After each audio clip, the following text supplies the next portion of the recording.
Hello, my name's Glenn and this is my maths screencast.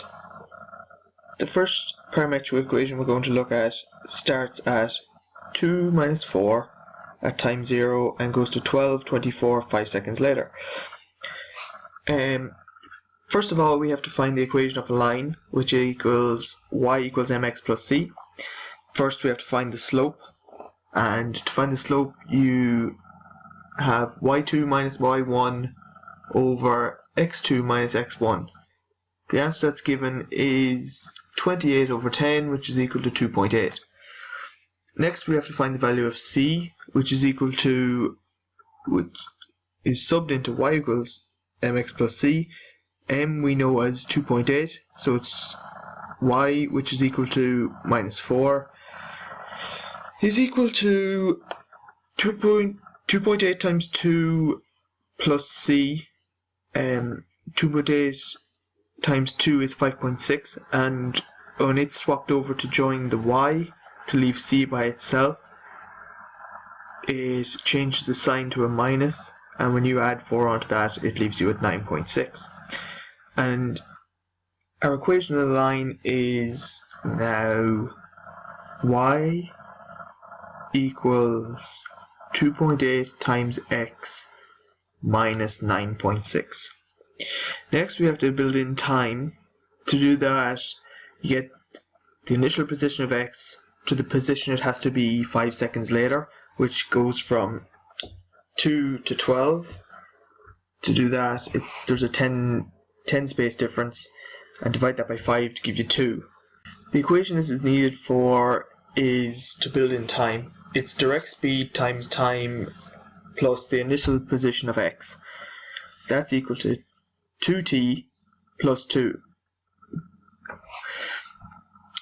Next, we have the equation of the line, and anywhere that x is present, you have to change to 2t plus 2. So the equation of the line changes to 2t plus 2, comma 2.8 times 2t plus 2 minus 9.6. Next, to construct the graph, we have to add in anywhere that there's the value for t, we have to add in time, going from 1 to 5. So in the first equation, it's 2t plus 2, which is 2 times 0 is 0, plus 2, which leaves you at 2, and has to go up to 12. And that's what the answers are. And next, it's 2.8 times 2 times 0 plus 2 minus 9.6, which leaves you at minus 4.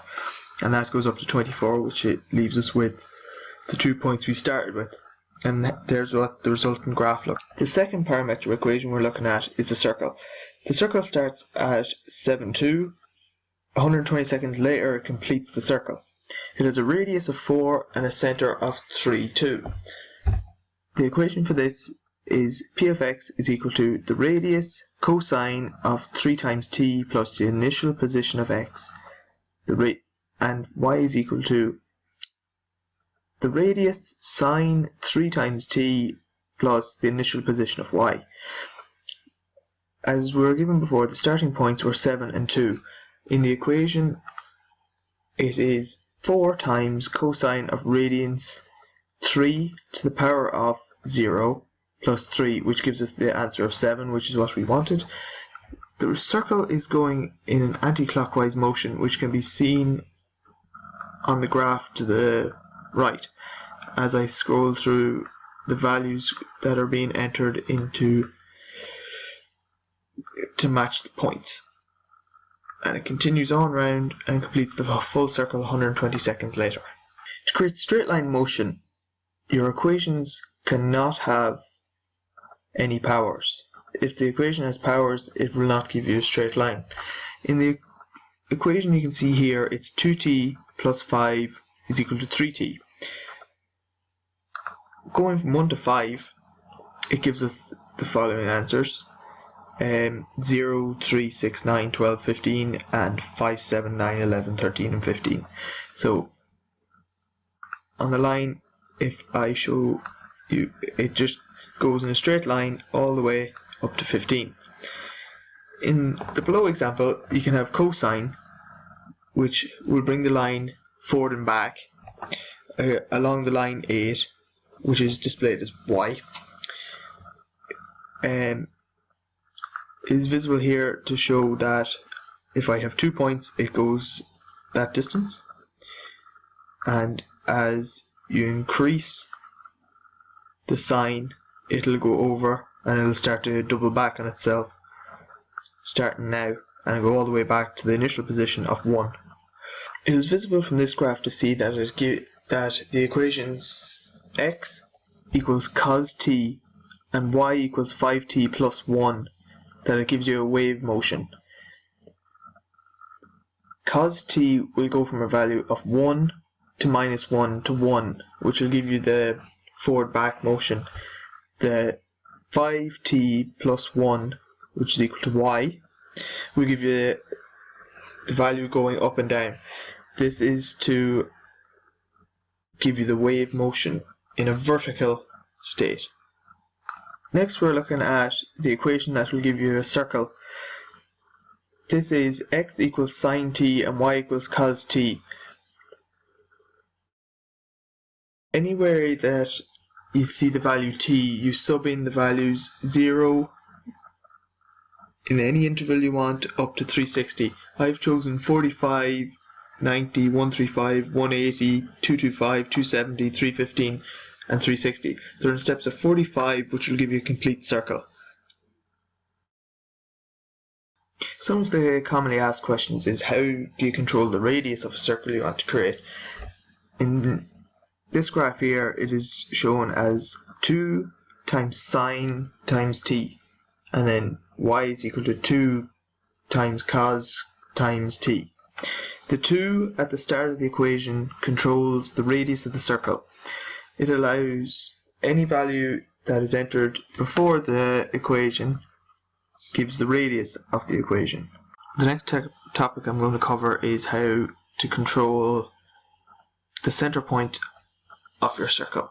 To do this, it's the value after the equation. So cos t plus 3 and sine t minus 3 will give you a center point of 3, 3, or 3 minus 3.